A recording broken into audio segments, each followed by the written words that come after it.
Este es el momento de decir al Señor, dame más de ti, quiero oírte, quiero conocer lo que tú tienes para mí a través de tu palabra. Y hoy lo hacemos a través del capítulo 6 de Oseas. Ese es el libro en el que estamos inmersos. Estamos en el capítulo 6 del libro de Oseas. Y antes de comenzar a desglosar estos preciosos 11 versículos, inspiradores versículos, quiero decir algo importante con respecto al libro de Oseas.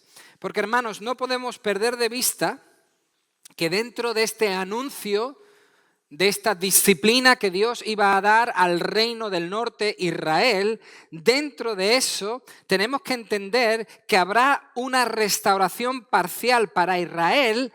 Habría preparada una restauración parcial para Israel dentro de la restauración completa, perfecta y total que trajo el Señor Jesucristo. Iba a haber una restauración donde el castigo de Israel sería quitado y el pueblo volvería a su tierra. Serían ahora una sola nación. No habría reino del norte, no habría reino del sur. Sería toda una nación y recuperarían su esencia. Recuperarían el templo, la adoración, las tradiciones. Recuperarían las fiestas, su cultura. Hermanos, volverían a poner sus ojos en Dios y ya no habría idolatría. Baal desaparecería de escena cuando el Señor Jesucristo llegase. El pueblo sería una nación, mantendría sus tradiciones, sus mandamientos, sus leyes y además no habría idolatría. Todo eso, por supuesto, prepararía para luego la llegada del Mesías que vino a su pueblo. Por eso, hermanos, decimos hoy que el pecador tiene una buena noticia que escuchar. Nosotros hoy decimos, como cada domingo, que el pecador hoy, por la gracia de Dios, tiene una buena noticia que escuchar. Hay un camino de vuelta para conocer a Dios. Hay posibilidad de conocer a Dios. Pero ese camino de vuelta a veces, y yo digo siempre, requiere arrepentimiento. Arrepentimiento que acepta el castigo correctivo. O sea, acepta que lo ha hecho mal, que se ha desviado. Acepta que estaba perdido, que estaba ciego, que era esclavo. Acepta que su condición no era la mejor y necesita al Salvador. Porque es tanto lo que se recibe, es tanto lo bueno que se recibe, es tanta gracia la que viene después de la corrección que hay que conseguirla a toda costa. Que hay que conseguirla cueste lo que cueste, a cualquier precio. Y de eso hablamos hoy. En Oseas capítulo 6, comenzando a leer desde el versículo 1.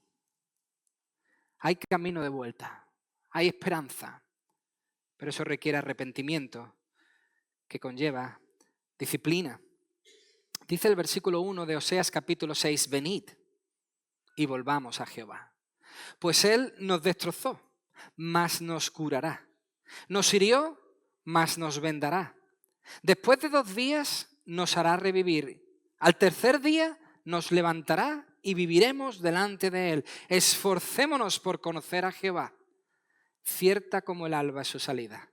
Vendrá a nosotros como la lluvia tardía y temprana viene a la tierra.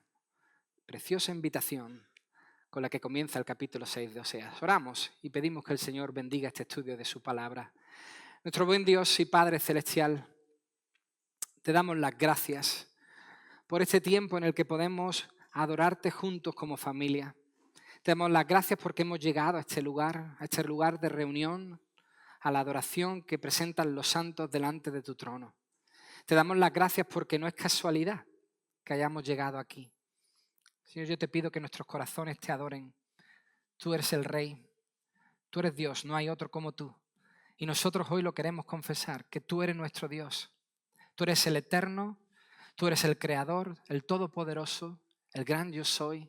Tú eres fiel, jamás has fallado a ninguna de tus promesas, todas son sí y amén. Y por eso nosotros podríamos seguir toda la mañana. Yo diría que hay más de 10.000 razones para poder darte gracias y adorarte. Ahora, Señor, yo solo te pido que tú intervengas con poder en este estudio. Que tus palabras, las tuyas, sean las que lleguen a nuestro corazón.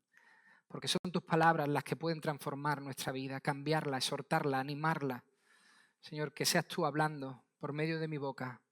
Que seas tú, Señor, el que hables a nuestros corazones. Interven por tu Espíritu Santo. Te lo ruego, te lo pido en el nombre de Jesús. Amén. Hermanos, esto que hemos leído es la gloriosa invitación del Señor. Lo que acabamos de leer, estos 3 primeros versículos, es la gran invitación. Una invitación a volver a Dios.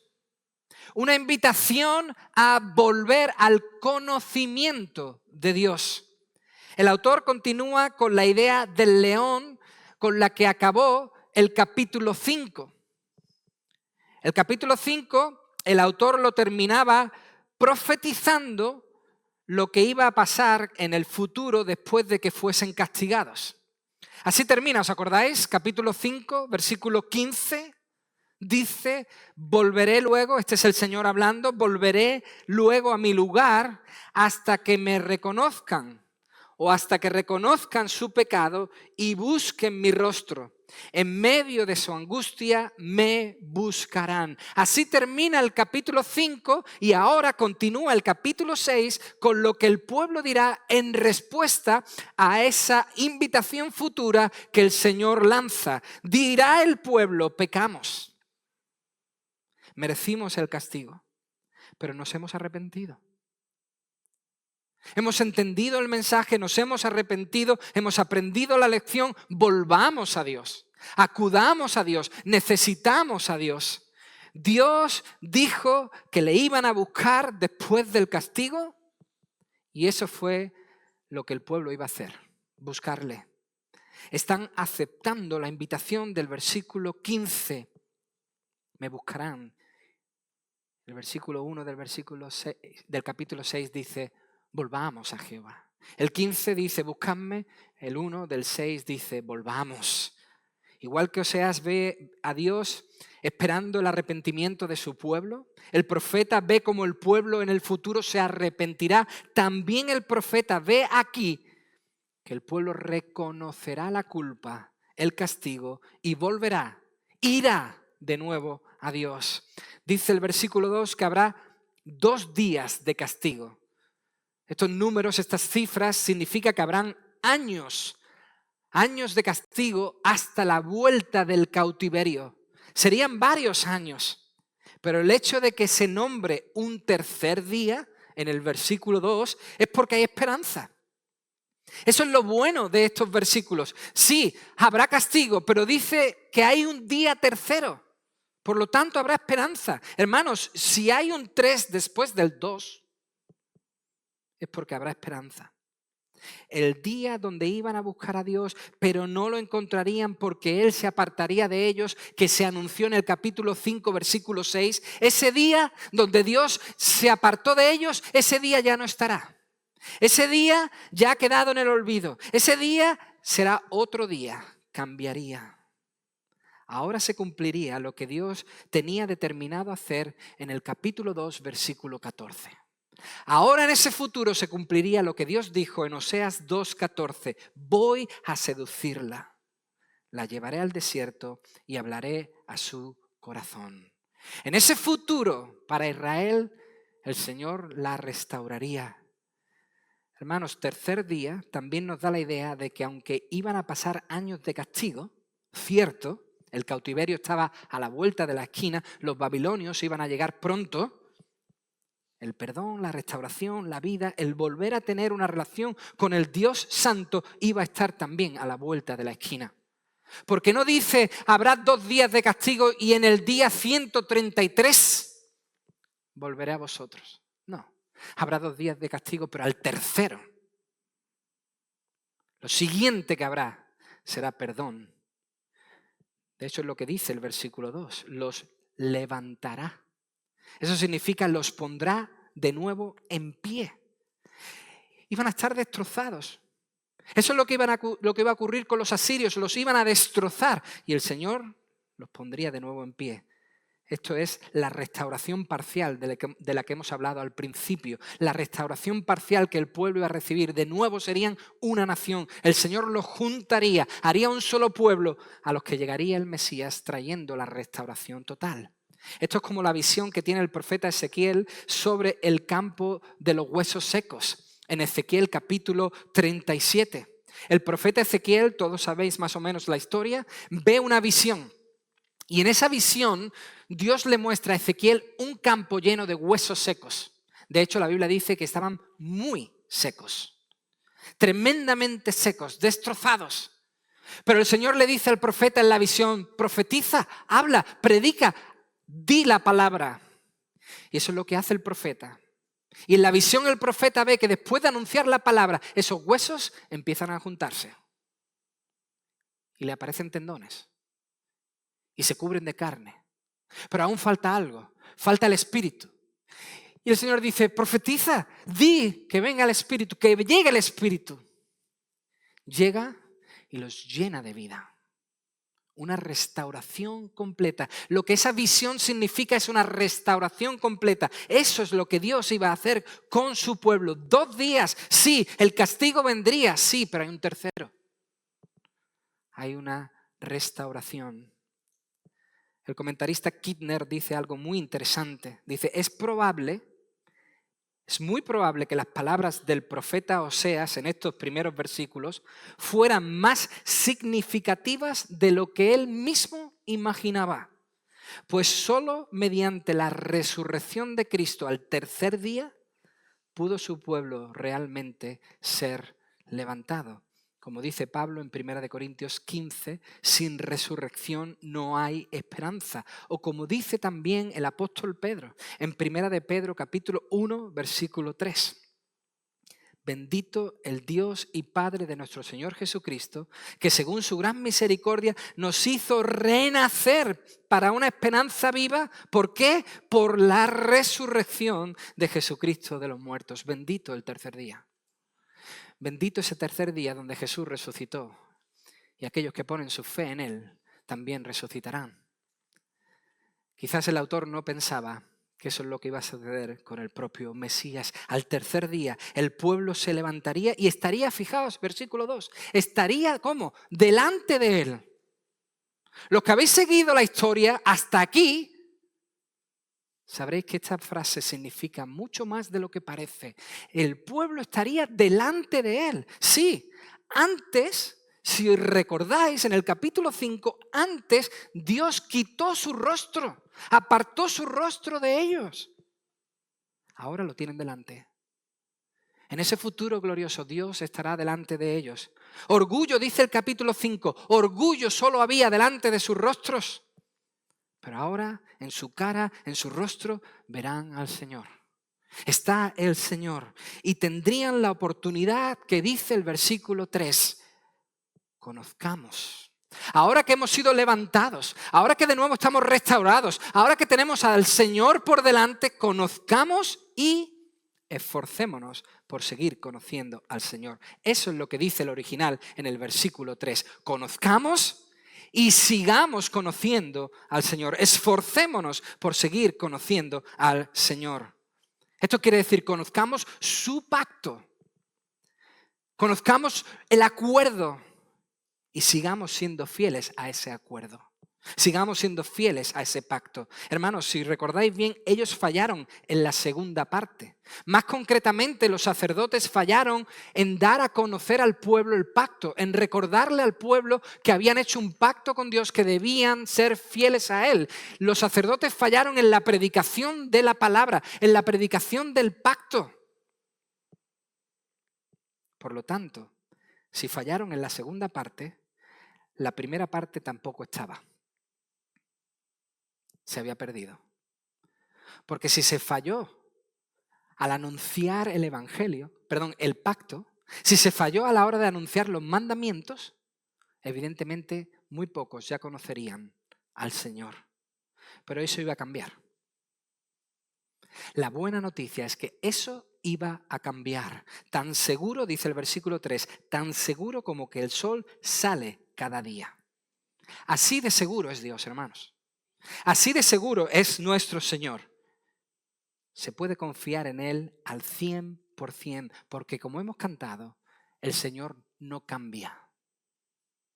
El Señor es el mismo ayer, hoy y siempre. ¿Se puede confiar en alguien como Dios? Sí, porque Él no cambia. Él es el mismo por siempre. Como ha leído Danilo en el precioso Salmo 90, Él es así siempre. Dios no cambia. Si tú te arrepientes, puedes conocerle. Su opinión no ha cambiado. Sus palabras no han cambiado. Siguen siendo la misma. Él sigue siendo el mismo. Su mensaje sigue siendo igual de sólido hoy que lo fue ayer. Si te arrepientes, puedes conocerle. Hermanos, ¿cuántas cosas se pueden arreglar con este acto? ¿Cuántas cosas en la vida se pueden arreglar con este simple acto? Oídme bien, digo simple, no sencillo. Con este solo acto.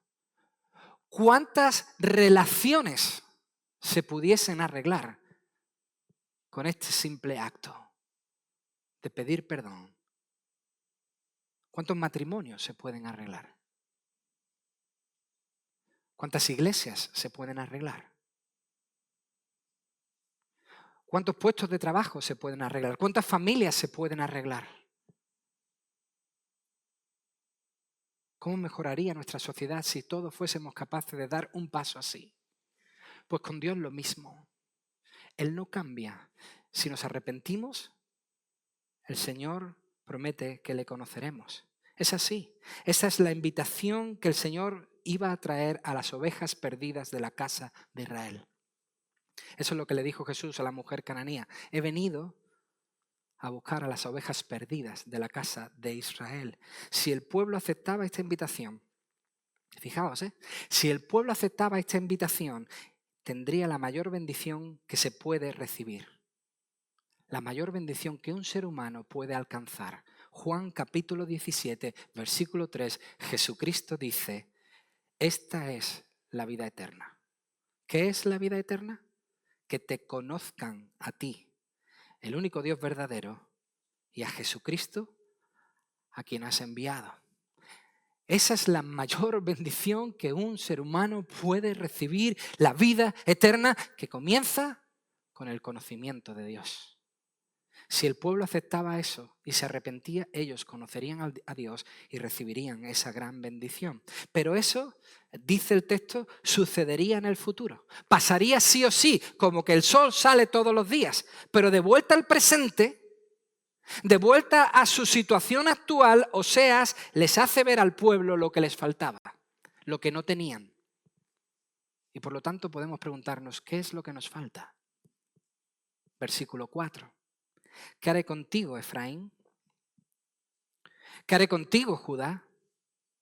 Vuestra piedad es como nube matinal, como el rocío de la madrugada que se desvanece. Por eso los he quebrantado mediante los profetas, con las palabras de mi boca los maté, y tus juicios brotarán como la luz. Porque misericordia quiero y no sacrificios. Conocimiento de Dios más que holocaustos. Pero ellos, cual Adán, violaron el pacto.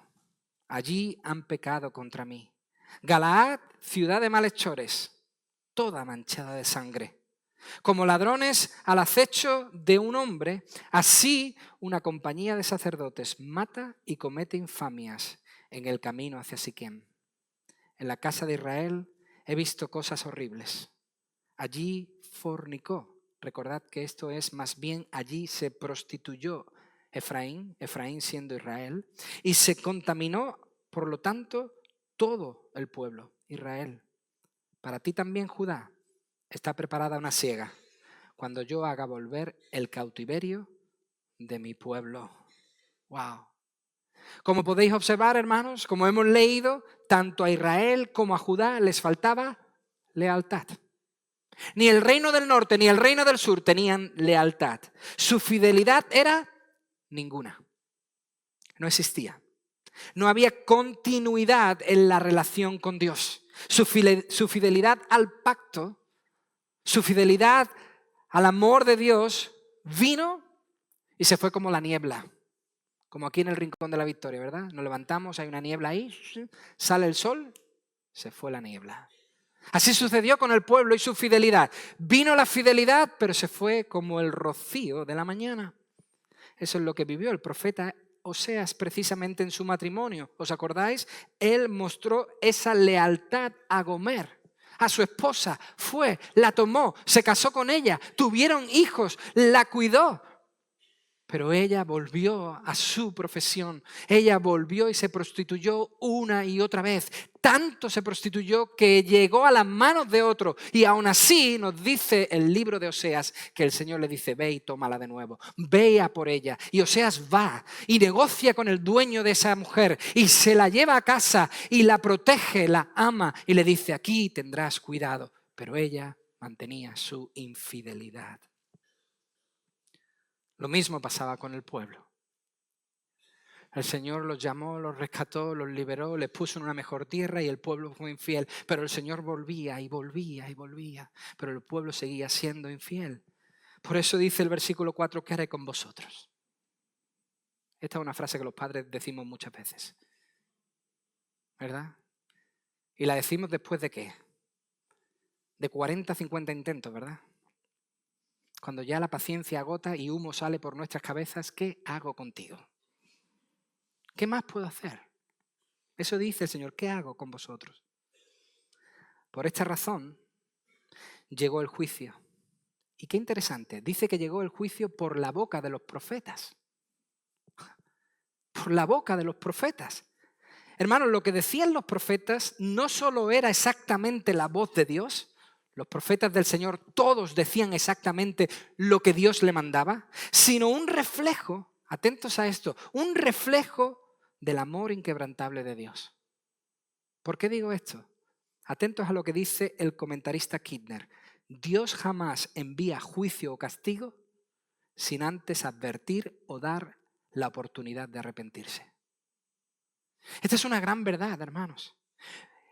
El mensaje del profeta era exactamente lo que Dios le había dicho, pero era un mensaje lleno del amor inquebrantable de Dios, porque Dios siempre advierte, Dios siempre da tiempo, Dios es paciente y da una oportunidad y otra, porque Dios es paciente y lo hace porque no quiere que ninguno perezca, sino que todos procedan al arrepentimiento. Una y otra vez avisa, una y otra vez avisa, una y otra vez da oportunidad, una y otra vez lanza la posibilidad de arrepentimiento, pero aún así, advertencia tras advertencia, dice el texto en el versículo 7 que ellos fallaron como Adán falló a la hora de reinar sobre la tierra. Ellos fallaron igual que Adán falló en el jardín del Edén. Se equivocó, falló a las palabras de Dios. Falló al pacto que había llegado con Dios. Falló a la hora de extender la bendición de Dios sobre el huerto, sobre la tierra. Falló a la hora de extender la fama de Dios sobre la tierra. El pueblo falló igual que Adán. Traicionaron a Dios y a su palabra, al pacto que hizo con ellos. De hecho, si os habéis leído conmigo, a partir del versículo 8, todo lo que se lee es el resultado de esa traición. Porque traicionaron a Dios, dice el versículo 9, los sacerdotes, más bien los llama compañía, esa palabra significa la banda de sacerdotes. Esa banda estaba sacando beneficio propio de los que venían a sacrificar. Qué triste. Los sacerdotes que eran los encargados de animar al pueblo a la adoración. Los sacerdotes que eran los encargados de recordarle al pueblo la palabra de Dios y llevar a la gente a la adoración a Dios, se habían convertido en una banda, en una mafia. Eran criminales. No me extraña que se les califique como una banda. Estaban actuando como actuó la Iglesia Católica en el siglo XVI con las indulgencias. La Iglesia Católica vendía la salvación. La salvación estaba marcada por un precio, por dinero. Estos sacerdotes estaban haciendo lo mismo. Todos los que se acercaban a Siquem, a la adoración, en el camino eran parados por estos sacerdotes y negociaban con ellos para aprovecharse de la devoción de estas personas. Recordad que Jesús volcó las mesas por el abuso que había en el templo con esta práctica. Había gente que había convertido la casa de Dios en una cueva de ladrones. Era una mafia, una banda que sacaba provecho de los demás. Hermanos, Jesús, el Hijo de Dios, nunca, jamás usó su posición o poder para sacar ningún beneficio propio. Nunca. Jamás hizo un milagro para aprovecharse él. Recordad las palabras que le dijo a Pedro cuando le quiso defender en el huerto. ¡Ey, Pedro, pon la espada en su sitio! ¿No sabes, Pedro, que yo puedo orar a mi Padre? Y mandaría una legión de ángeles. No haría falta tanto, pero mandaría una legión de ángeles y se acabaría todo esto en un instante, Pedro. Pedro, ¿tú no sabes que yo podría sacar provecho ahora mismo de mi posición, de mi poder y acabar con todo esto? Jesús jamás, nunca utilizó su posición para aprovecharse de nada ni de nadie. Y estos, mucho menos que Jesús, aprovecharon su posición para arruinar a todo ello. Por eso dice el versículo 11 que la siega llegaría pronto. No solamente para Israel, sino para Judá. No una buena siega, no una buena siega, sino una muy mala, muy dura. O sea, recogerían lo que sembraron. Esto es lo que quiere decir el versículo 11. Recogerían lo que sembraron. A Judá le encantaba pasar los linderos, le encantaba tomar posesión de otras tierras, le encantaba la guerra para conseguir terreno. Pasaron los linderos, nos dice el capítulo 5. Pues bien, si pasaron los linderos, ellos mismos serían llevados a otros linderos. O ellos mismos serían llevados en cautiverio. Recogieron lo que sembraron. La pregunta después de haber visto todo esto, hermanos, la pregunta es, ¿por qué tuvo Dios que hacer eso? ¿Cuál fue la esencia de su pecado? El versículo 6, que lo hemos dejado para el final, es la clave de gran parte del libro de Oseas. Es un versículo fundamental. El versículo 6 dice, porque misericordia quiero y no sacrificios. Conocimiento de Dios más que holocaustos. ¿Por qué hizo eso Dios? Porque el pueblo ignoró, olvidó voluntariamente las bases de su relación con Dios. Los sacrificios no es lo que Dios busca de las personas, y mucho menos ese tipo de sacrificios que estaban mezclados con una idolatría inmoral tremenda. Mucho menos esos sacrificios llenos de sincretismo donde mezclaban al Dios verdadero con diosas paganas. Los sacrificios no es lo que Dios busca, y mucho menos eso. El profeta Samuel afirmó en 1 Samuel capítulo 15, versículo 22, ¿acaso se complace Jehová tanto en los holocaustos y sacrificios como en la obediencia a las palabras de Jehová? Mejor es obedecer que sacrificar. Prestar atención mejor es que la grasa de los carneros. Pero no solo Samuel. Cuando el rey David pecó gravemente, cuando cayó en un pecado tras otro, a cual peor, reconoció que Dios buscaba de él otra cosa diferente a los sacrificios de animales. Dios no estaba buscando en su arrepentimiento sacrificios. Por eso dice David en el Salmo 51, versículo 15, Señor, abre mis labios y publicará mi boca tu alabanza. Porque no quieres sacrificio, que yo lo daría. No quieres holocausto. Los sacrificios de Dios son el espíritu quebrantado. Al corazón contrito y humillado no despreciarás tú, oh Dios. Lo cual confirma el profeta Miqueas en el capítulo 6, versículos 6 al 8. Atento a lo que dice el profeta Miqueas con respecto a todo esto. Dice el profeta, ¿con qué me presentaré ante Jehová y adoraré al Dios Altísimo? ¿Qué le voy a dar al Señor? Me presentaré ante Él con holocaustos, sacrificios, con becerros de un año. Presentaré ante Jehová millares de carneros o 10.000 arroyos de aceite? ¿Daré mi primogénito por mi rebelión? ¿El fruto de mis entrañas por el pecado de mi alma? ¿Qué le voy a dar al Señor? ¿Sacrificios?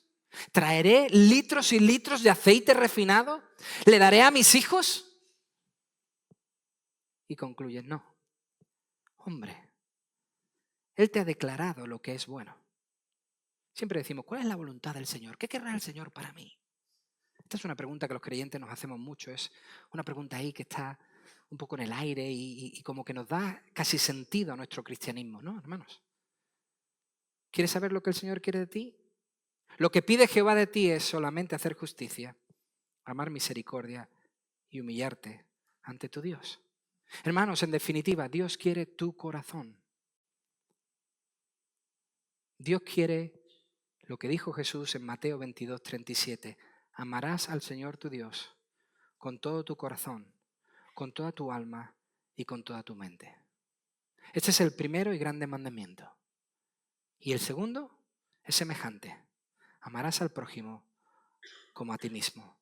Hermanos, en este resumen que Jesús hizo de la ley, vemos claramente lo que significa el pacto de fidelidad que debemos mantener con Dios. ¿Qué significa mantener un pacto de fidelidad con Dios? Amar a Dios y amar al prójimo. Eso. Dios hizo lo que hizo porque su pueblo, que antes le había entregado su corazón y había dicho, Señor, haremos lo que tú nos dices, seremos fieles al pacto. Dios hizo lo que hizo porque su pueblo, que le había entregado su corazón, ahora había decidido dárselo a otro y estaba en peligro de perderlo.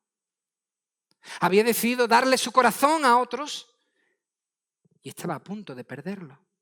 Al pueblo le faltaba conocimiento de Dios, le faltaba amar a Dios y amar al prójimo. Y no podían buscarlo dentro porque no lo iban a encontrar. Y eso es precisamente lo que estaban haciendo. Estaban intentando buscar a Dios dentro. Estaban intentando buscar al Señor en ellos mismos, pero eso solo dio idolatría. Por eso existía idolatría en este momento en el pueblo, porque el pueblo decidió conocer a Dios, buscar a Dios a través de ellos mismos. Esta es una idea que corre por el mundo y nace de pensamientos como el que tuvo, por ejemplo, el filósofo suizo Jean-Jacques Rousseau. Basil, tú luego me dices si esto está bien dicho o no está bien dicho, pero a este hombre también se le conoce como Juan Jacobo Rousseau, un filósofo suizo. Este hombre establece que el ser humano por naturaleza es bueno. Esa es una idea fuerte que muchos se han creído y se han tragado. Este hombre dice que el ser humano es bueno y que es la sociedad la que corrompe al ser humano. Por eso crea un sistema de educación a los niños para que vivan y se desarrollen dentro de esta sociedad corrompida y oprimida. Aboga porque los niños crezcan sin límites, libres, que hagan lo que quieran. O sea, que hagan y ya verán cómo aprenderán. Como él mismo dice en su estudio, asignad a los niños más libertad y menos imperio. Dejadles hacer más por sí mismos y exigir menos de ellos. Con ideas como esta, hermanos, es imposible llegar a Dios. Pensando que somos buenos, es imposible que lleguemos a Dios. Porque eso lo único que ha provocado es idolatría. Este estilo de pensamiento lo único que ha provocado es idolatría, en algunos casos idolatría salvaje, idolatría horrenda, sectas y religiones extrañas. Lo único que ha provocado es una imagen de Dios totalmente corrompida porque nace no de un corazón bueno, nace de un corazón corrompido. Porque si quieres encontrar a Dios a través de ti mismo o en ti mismo, lo que terminas haciendo es un Dios, un ídolo. Actos atroces de idolatría como lo que estaba haciendo el pueblo. ¿Por qué? Porque por naturaleza nosotros no somos buenos. Por naturaleza nosotros odiamos a Dios. Por naturaleza nosotros somos pecadores. Por naturaleza no se encuentra a Dios. La Biblia dice que todos somos pecadores. Efesios dice que todos estábamos muertos en nuestros delitos y pecados. De nuestra naturaleza no sale nada bueno. A Dios le conocemos porque Él ha tenido a bien revelarse a nosotros. Podemos llegar a Él porque Él lo ha dado a conocer, porque Él se ha entregado y se ha revelado a través de su creación, a través de la palabra y a través del mensaje poderoso y final y completo de su Hijo, Jesucristo. Por lo tanto, el conocimiento de Dios no viene por mí mismo. El conocimiento de Dios llega por aceptar su revelación. Y ahora que le hemos aceptado, que aceptamos su revelación, su mensaje, debemos ser leales a Él. Amarle con el corazón, con todo el corazón, con toda nuestra alma, con toda nuestra mente y al prójimo como a nosotros mismos. De hecho, el apóstol Pablo nos asegura en 1 Corintios 2,14 que el hombre natural no percibe las cosas que son del Espíritu de Dios porque para él son locura y no las puede entender. Porque han de discernirse espiritualmente. El hombre por su naturaleza no puede entender esto. De hecho, en la segunda carta a los Corintios el apóstol explica además que el Dios de este siglo cegó el entendimiento de los incrédulos para que no les resplandezca la luz del Evangelio de la gloria de Cristo, el cual es la imagen de Dios. O sea que no solo no podemos encontrar a Dios por nosotros mismos, sino que además tenemos otro factor que lo impide. El enemigo que ciega nuestro entendimiento. Este es un extremo que impide el conocimiento de Dios. Pero hay otro. Hay otro extremo. Hay otro extremo que también es peligroso. Y este extremo, para mi sorpresa, lo ha presentado el propio Papa Francisco, vicario de Dios, o sea, ayudante de Dios aquí en la tierra, el que cumple con la función de Dios aquí en la tierra. Lo ha presentado el Papa Francisco hace unos pocos días. Leo un artículo que no sale de una web protestante o evangélica. Es un artículo que nace de una web católica muy reconocida. Dice que el Papa Francisco ha dicho que todas las religiones son un camino para llegar a Dios. El pontífice participó en Singapur en un encuentro interreligioso con jóvenes de varias religiones. ¿Lo podéis ver? No estoy leyendo algo que alguien ha escrito porque ha malinterpretado nada. Está en YouTube y podéis oír sus palabras perfectamente. Francisco les aseguró a estos jóvenes que todas las religiones son un camino para llegar a Dios. Lejos de quedarse ahí, el Papa prosiguió con esta afirmación sincretista para asegurar que las religiones son distintos lenguajes para llegar a Dios. Ya que Dios es Dios y es Dios para todos y todos somos hijos de Dios, agregó el Papa. El Papa volvió a repetir que hay un solo Dios para todos y que las religiones son simplemente caminos distintos para llegar a Él. Con estas declaraciones el Papa, esto lo dice la página, pone al mismo nivel la religión católica que, por ejemplo, el hinduismo o el budismo, al ser distintos lenguajes para llegar a Dios. Primero, hermanos, esto es imposible, porque el budismo es una religión atea, no cree en Dios. Y el hinduismo es una religión que cree en miles de dioses. Por lo tanto, ya no pueden ser los dos el mismo camino. Lo que quiero decir es que las religiones no son un camino hacia Dios. No. Ni tampoco todas las personas son hijos de Dios.